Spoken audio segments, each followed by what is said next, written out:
గురజాడ 164వ జయంతి సందర్భంగా శ్రీకాకుళం జిల్లాలో ఉన్న వివిధ కళాశాల విద్యార్థులకు కవిత, కథ, వ్యాసం ఈ విభాగాల్లో పోటీలు నిర్వహిస్తున్నాం.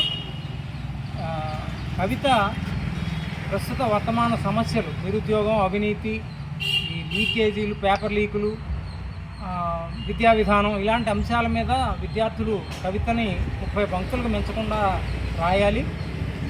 అలాగే కథ ఏదైనా వర్తమాన సంఘటన, అంశం, సందర్భాన్ని ఉపయోగించుకుని అభ్యుదయకరమైన ఆలోచనలతో 2 పేజీలకి A4 సైజు 2 పేజీలకి మించకుండా కథ. అలాగే వ్యాసం జంజీ ఆందోళనలు, నవ్య సమాజం వైపు అడుగులు అనే అంశం మీద వ్యాస రచన చేయాలి. అది కూడా A4 సైజు 2 పేజీలకు మించకుండా వ్యాసం రాయాలని కోరుతున్నాం.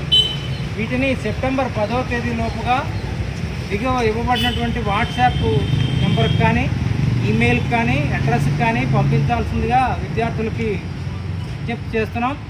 ప్రథమ, ద్వితీయ, తృతీయ బహుమతులు ఉంటాయి.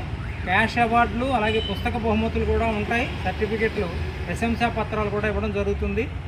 ఈ అవకాశాన్ని ఉపయోగించుకుని విద్యార్థులు తమలో ఉన్న ప్రతిభను వెలికితీసే కార్యక్రమంలో పాల్గొనాల్సిందిగా అందరికీ సవినయంగా కోరుతున్నాం. యాదవర్ శ్రీనివాసు, కన్వీనర్, సాహితీ శ్రవణ్.